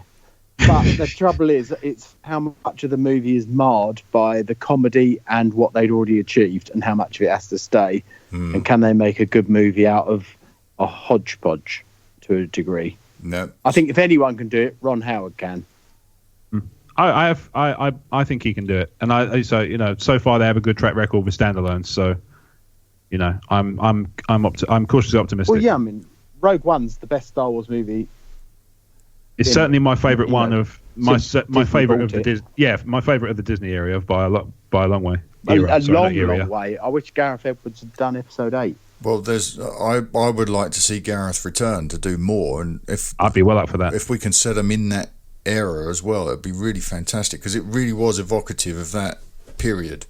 Well, it felt like it, didn't it? That's what I mean. It framed it very well. It felt like Star Wars, even though it was slotted between 3 and 4. It felt like Star Wars. I can't remember where I heard it, but I'm starting to hear now whispers that the Han Solo movie will reflect more of a transition from the prequel era to the OT era. So we might see some more prequel era ships and clone armor, kind of things. Look how badly that worked in episode 8. The Canto Bight scene just looked awful. It didn't work, did it? Yeah, not a lot of people like that. I haven't really had that much of a problem. I didn't really have a particularly strong opinion on it, to be honest. I mean, it was pointless in the whole film anyway, because nothing came of it except a fake relationship with Rose and Finn that just didn't make sense.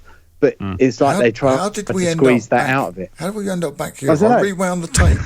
I think what happens is you have like a chat show about certain things, but you're not kept on point all the time. Otherwise, it would be boring. Steve, I need to get you on the crazy train, mate, because that would be an episode for the ages. And very, very fitting, considering the title. All right, let's move. Paul, you've had your say on the reshoots thing, haven't you? So I think we've all touched on that. Right, Lego, the new Han Solo artwork that we spoke about a couple of episodes. Was it last episode, Rob? We spoke about this. It was last episode, Carlos. I think. Yeah. Well, it looks like is in fact destined for toy packaging, and we can see it here. And the gold colour we were talking about will be the theme for the Solo movie. That certainly seems to be the case if these leaked Lego images are anything to go by. We have the Lego images on our show notes, but the show notes that are being published with the podcast, they won't include them. Oh yeah, because we've just got them here for reference. Yeah, we want to avoid any sort of they're not ours. Issues like that. They're not ours to use, and they're These not are just so we can refer. Somebody could Google them if they wanted. Oh, they can be seen. You can find them anywhere. Certainly, yeah. You can find them anywhere. But I'm not gonna be doing it. I've already got in trouble with Lego. In the top left image of that car speeder thing who's the actress in the top right hand corner? Oh no, this is a stupid question because I know it is, but it's I can't Emilia remember Clarke. her name. Is that is that your other there, Steve? He means in the top right of each of the bits. I see. Yeah, but in the left-hand side of the image. Left-hand side of the image, top right of the box. Yeah. Gotcha. Okay. Yes. Yeah, Emilia Clarke from Game of Thrones. Yeah, of course it is. I do not like that artwork. I'm sorry. You don't like it at all? No, not a bit. I kind of like it for toy packaging. I really loved it. Nah, sorry. Anyway, we talked briefly about it last week, Mark, but there was one thing that did seem nice was that they've got each film kind of is trying to almost claim a primary colour. Yeah. Everything's got a sort of a bold colour behind it, not primary colour. But that reminds me of the old Atari kind of artwork on the old Atari games. It's doing the same job, I think. Yeah, it is doing the same job. It is like that branding. It's not necessarily branding. It is the brand of the movie, but it's not necessarily what we're going to see in cinema foyers. It's something they go for. There will be a little bit more Drew Struz, and I would imagine a little bit more dramatic. This was definitely designed to be plugged into small spaces like this and dressing the walls in Toys R Us. Yeah, that makes sense. It wouldn't work as a full size poster, maybe. Yeah, there's not a lot of. I don't know. there's not a lot of drama in this image, is there really? So it doesn't really sell a story, but but these toys are wicked smart. So we've got land speeders. Now there's quite a lot of information to take away from this packaging, character names and what have you. Quite a lot of stuff going on here. So this speeder, Han's speeder, which is also on the image, which is further down. I don't think I included the box for the Han one. Let's drop down a little bit. No, it's just Han's. It's a box for something else by the looks of it. Yeah, Han's speeder is the blue one. Now we've seen images of that before. Now, that set comes with Emilia Clarke's character, who is known as Kira, QI''AR, excuse me. Her character and Han are included in that speeder. Now, I think these speeders are the set piece right at the start, when it's 6 years before, when they're like late teens, early 20s, and then we come out of the cold open and we meet Han as he's reacquainted with Kira. I think he's either racing or gambling. Yeah, probably racing, I would think, from what we've seen previously, or maybe even smuggling. This was something that we kicked about last week. And these guys definitely seem to be the adversaries. This first set we're looking at seem to be the Han's adversaries in that setting, whatever it might be. Oh, I don't know why I got the feeling this was literally a racetrack situation. Yeah, it could be. Yeah, racing around. That's why I think he's gambling. An industrial area. What, racing for money? Yeah, like a hot rod. Or like pink slips. Pink like slips. Greece. Yes, yeah, exactly. Yeah. The equivalent of American graffiti, where they're just racing pink for space slips. Respect and stuff. Still haven't seen that, Mark. Space slips. Space slips, yeah. Love these little sets. TIE fighters, clearly the Empire are playing a part in this, and we get a new kind of stormtrooper. Is it Mimban? The Mimban stormtrooper. So possibly. What are those? The dirty looking ones. Sorry, I lost you then. Roughed up. Are they like the scuff looking ones? Yeah. Is that scuff or is it camo or something like that? Scrappy looking. Interesting. Mimban's a planet in the. I don't know if it's still true canon, but it was certainly in the Legends. It was a planet. It looks like they're going to be. So maybe they're going to be on it. Yeah, maybe they're going to it. And this will be when the Empire are pretty much the Empire. So maybe this is the main body of the movie. And if you look at the TIE Fighter box, they've got a couple of interesting figures there. So we've got the Stormtrooper and the TIE Pilot. Then we've got Han and Beckett in Imperial disguise. Is that a Super Star Destroyer at the top? Or is it a hole they're exiting out of a normal Star Destroyer? Oh, yeah, it could be the TIE Fighter dropping out of the Star Destroyer. Something's gone wrong on my show notes. Bear with me a second. Okay, mate. So I lost a big chunk of them. Just can't work out why. So we've got... Oh, there we go. I fixed it. We've got Han and Beckett undercover as Imperial Stormtroopers, which will be the third time in as many movies where they've done that. Does it say they're undercover on the box? No, but they're in... I think this Beckett Imperial disguise thing came from somewhere else. Oh, he said... It did, one of them maybe said Imperial that's a good point, actually, because it may be that this is where Han is a member of the Empire and Beckett's his commanding officer, and maybe they escape, which is what Finn did. So there might be some ground covered that we've already seen. Just below that, we get the characters. So the first speeder had a couple of little Lego figs with it. They're Moloch and Rebolt. They're the characters I think are going to be in the cold open. Okay. Then we've got Key Toll Site. That is supposed to be what's her name? The other Tandy Newton's character. Right. That's supposed to be her character there. Kessel Operations Droid, definitely going to Kessel in this movie.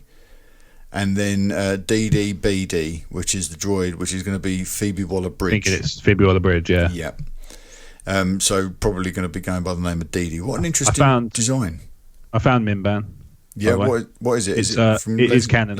It's canon. It's both. Yeah, so it's both. There's obviously more detail than the Legend stuff, but it's referenced in an episode. It's in a set. Sorry, it's the setting for an episode of Clone Wars. Right. That is part of the canon. And in fact, it's actually originally the location for Splinter of the Mind's Eye. That's why it's familiar to me. Oh, okay. That's where it originally takes place in the in Splinter of the Mind's Eye novelization and the associated comic adaptation. Yeah, and the early concept art for Rogue One had Mimban, and then they replaced it with Jeddah, apparently. Cool. So yeah, it might be that they took that concept art and said, yeah, it won't work for Rogue One, but yeah, we can make it work somewhere else. Exactly.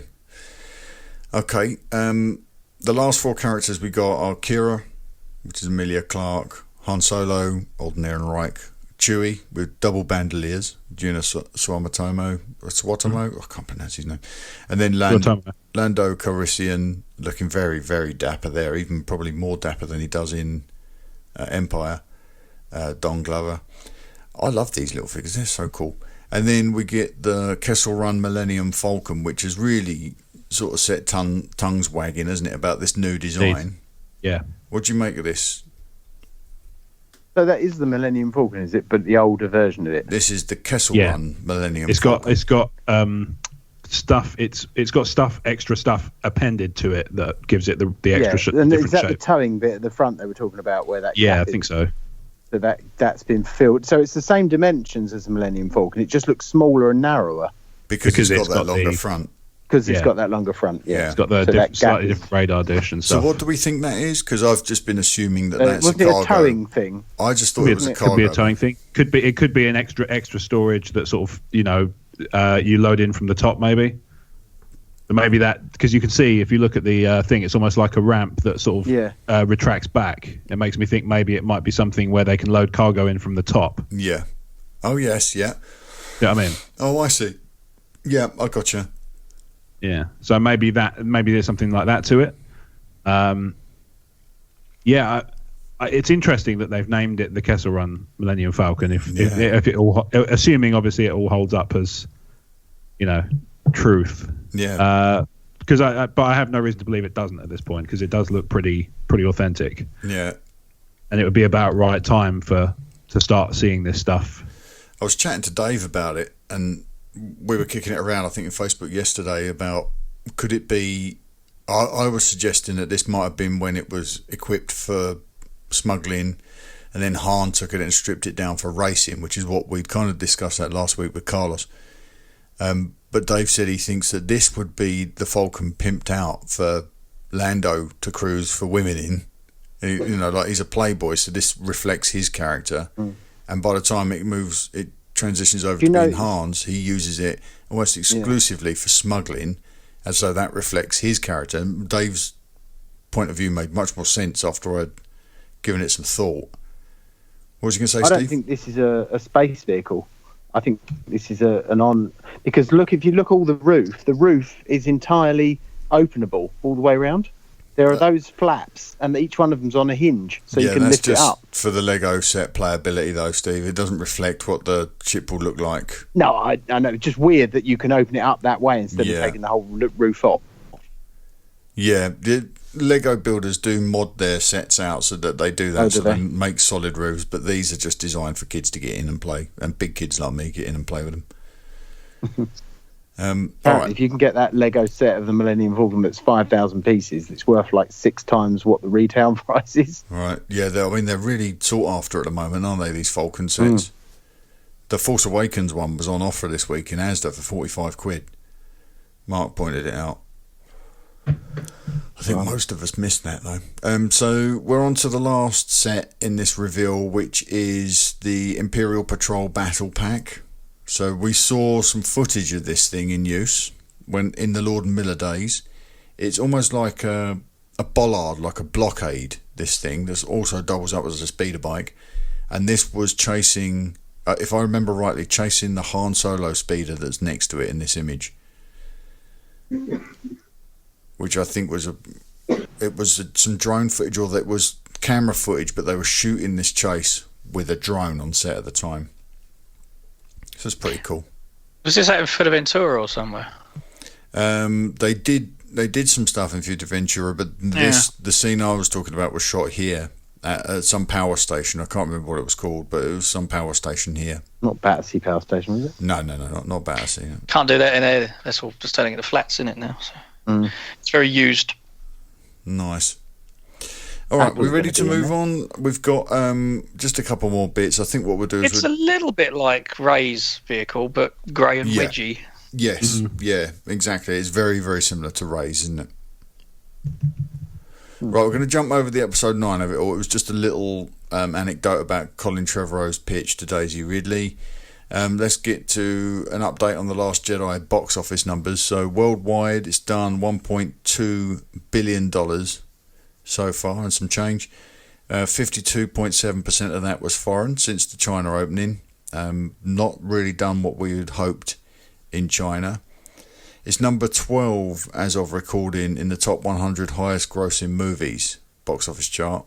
That's not bad going. Not bad going in less than 4 weeks, I think. Not bad at all. No. So that's pretty solid footing. The next movie it's got to take down is at least, I think, probably a week away from The Last Jedi earning that income to take down. I can't remember for the life of me what film it is, but it's one of the big ones. Mm-hmm. I think probably within 2 weeks, Last Jedi will be in the top 10. Well, we had some conjecture last week about where it would end up. We're saying some people were saying top 5. Yep. Some people were saying between 5 and 10. I think between 5 and 10 is looking increasingly more likely. Yeah, I agree. It does. It's not stopping me hoping that it will take down Jurassic World, but that's looking less and less likely at this point. Yeah. I think. Yeah, and it was better than Jurassic World. There's no malice behind. No, that. Of course. I just want to see it do it, but I don't think it do well. I don't think it can do it at this point. It would be. It would require a very massive resurgence, I think, and I don't know that that's coming. Do we think many real fans would have expected this to become the global number one end of? And it just obviously. I mean, to be honest, they're the biggest critics of it, though. Yeah, I don't. And by real fans, you mean not casual cinema goers? Just so because people will bristle at that term. That's very. People associate that term with gatekeepers, and that's not us at all. And I understand it's not what you meant, but just clarifying. But by real fans, you mean people that aren't general audience members. No one expected it, I don't think. Because you can't touch Avatar, Titanic, and The Force Awakens. There are too many other things at play with those movies. There's just no way it was ever going to get there. I don't know what movie can. Or Gone with the Wind. That's adjusted for inflation. Though, yeah, that's adjusted. Yeah. And that was back in the Dark Ages, where the only form of entertainment was Gone with the Wind. There was nothing else. Or sitting in your house screaming at a wall, shouting at clouds and eating cheese. That's pretty much all you had to do back in the day. All fine pursuits. Yeah, indeed. I did 3 of those myself today. I've shouted at some cheese, which is kind of similar. No hybrids, thank you. No, One or t'other. Does Dairy Lee count? Yeah. Yeah, of course it does. Yeah, why not? King of cheese. Laughing cow? No, right. It's gone too far. Ridiculous. Baby Bell. All right, let's move on. It's doing well anyway, box office. So don't believe the hype. Oh, Baby Bell struck a tone with Mark. Oh, yeah, that was something happened there. I'm not going to. I can't discuss it. Maybe we'll cover that in After Dark. So. Likes a bit of wax, obviously. After cheese size.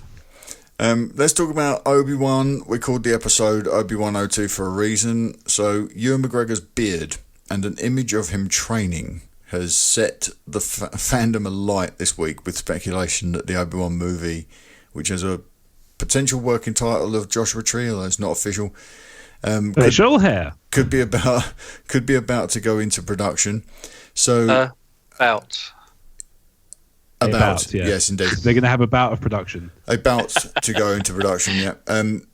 So Ewan said at the Golden Globes this week that he's well up for playing Kenobi again, but he believes that Lucasfilm's slate is full until 2020, so he doesn't think anything's going to happen beyond the talking that's going on right now.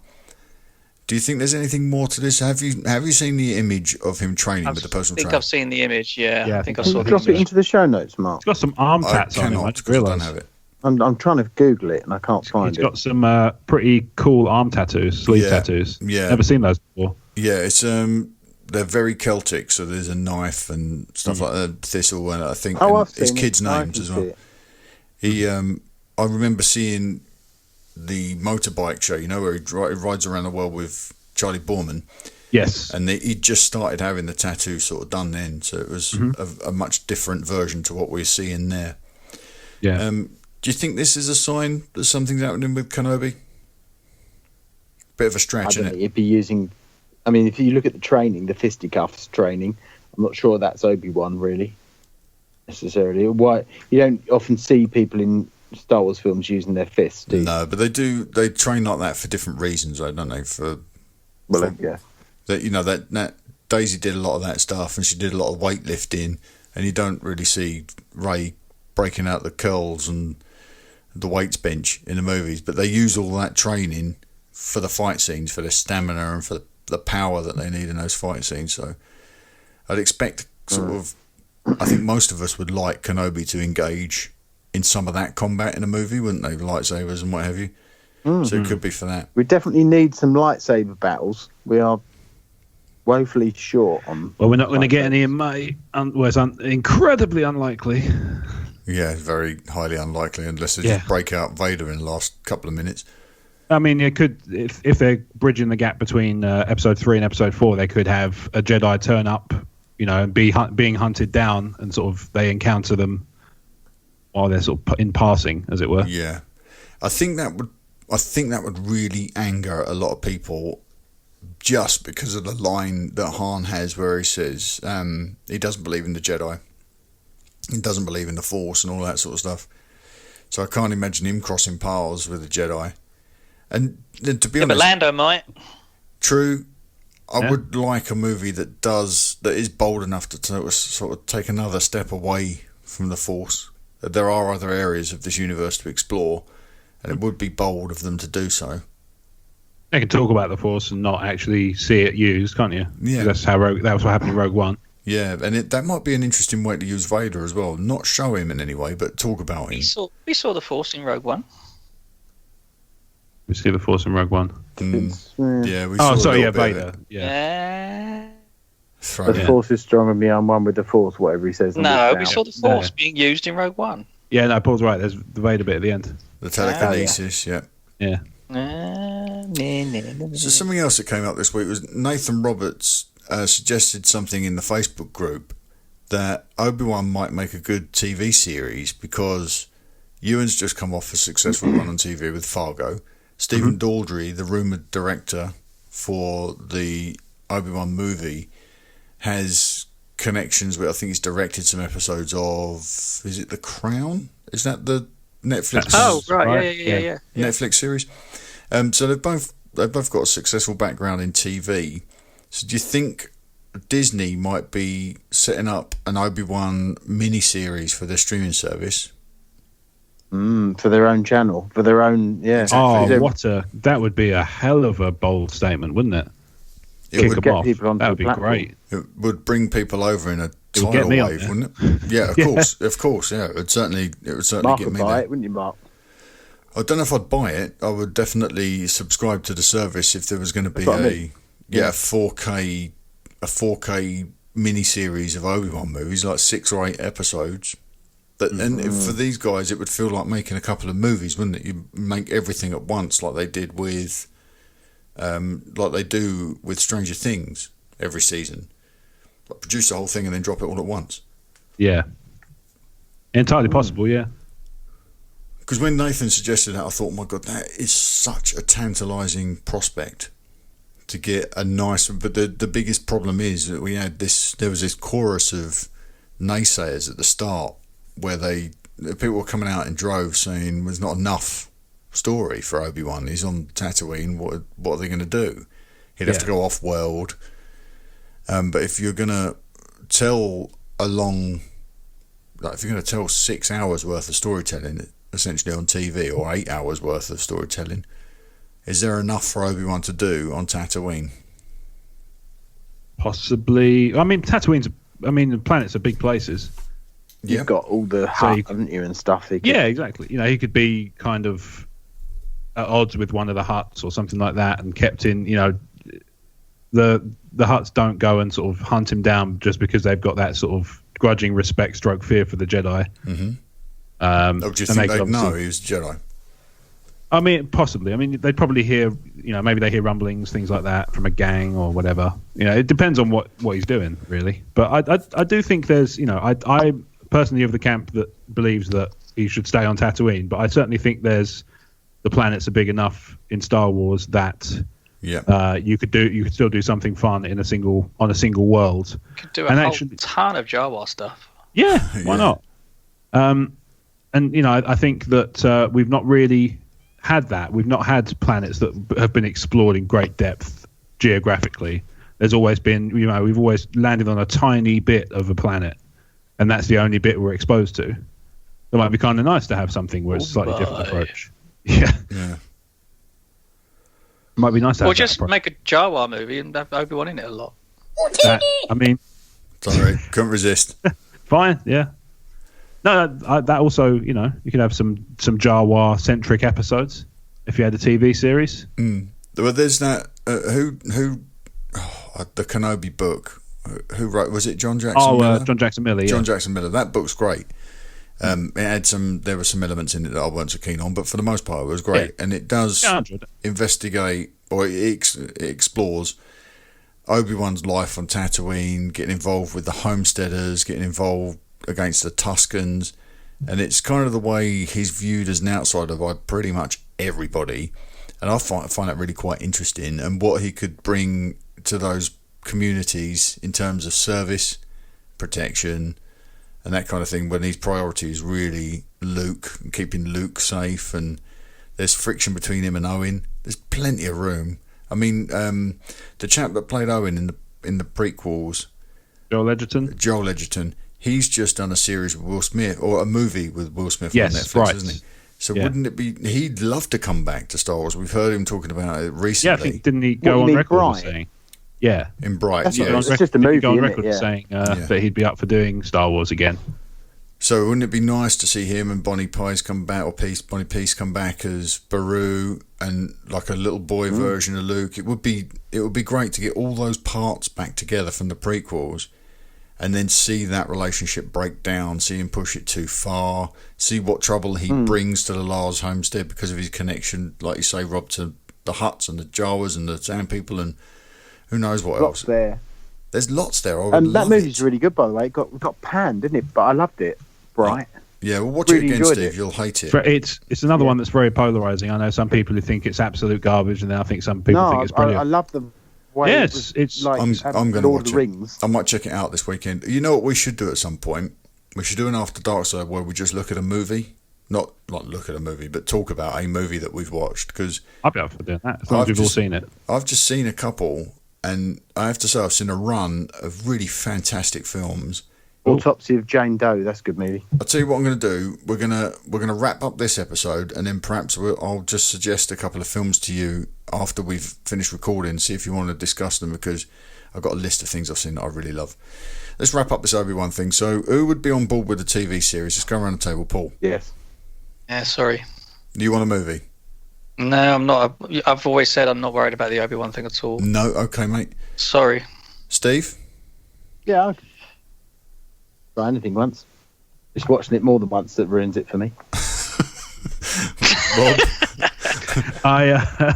I'd be up for the TV series, just because it would be a really nice, big, high-profile TV project that I'd really like to see them do. Yeah. But I'd be happy with a movie, and it would solve a lot of the problems we were talking about. Where do you go? TV's where it's at. Yeah, I think you're right. TV is where it's at the moment for these sorts of things. Moment.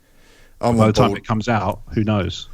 I would love to see a movie. Because I love Ewan McGregor. I have a man crush on Ewan McGregor. I'm happy to see him in a movie, but I really would love the idea, the prospect of this series and where it can go, that a movie won't allow storytellers to go because it demands too much focus and the 3-act structure. And in this sort of thing, I think they can take this character all over the place, and the prospect is very exciting. So hat tip to Nathan Roberts for suggesting that in the group. I think that's really a mouth-watering suggestion. Yeah, it's cool. It's a cool idea. And my fingers are clenched, tightly crossed, because I'm desperate to see that.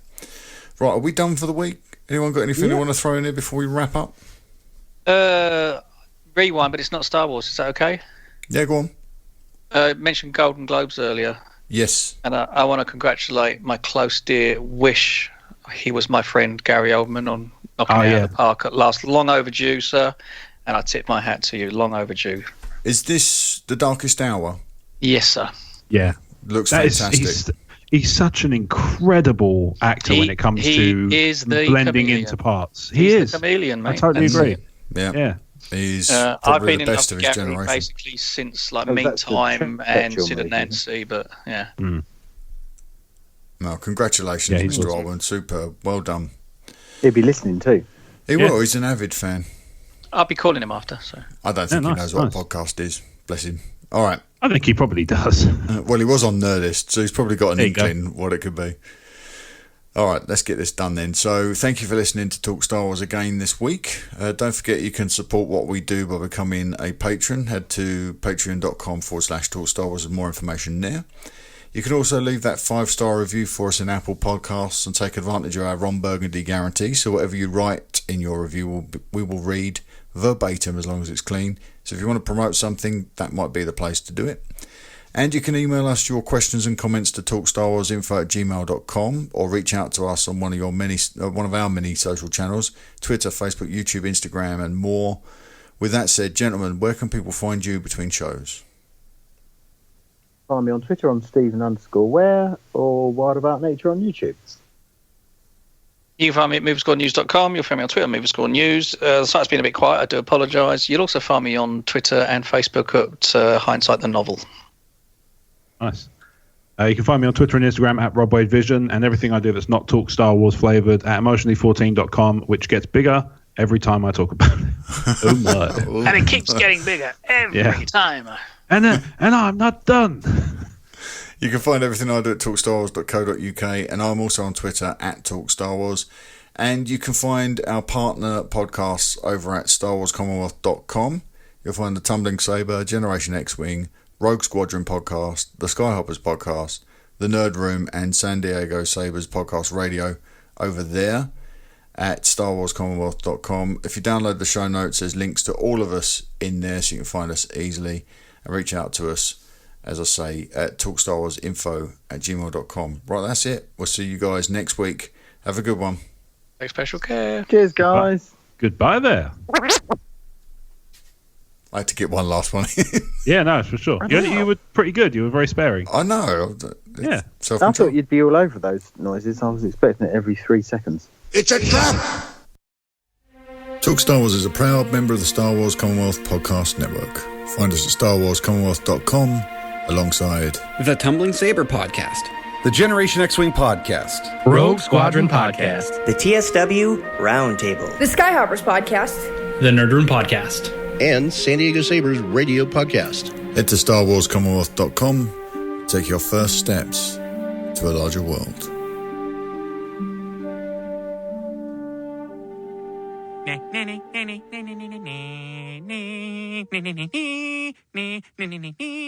It's a wrap. It's a wrap. I'm going to get a drink.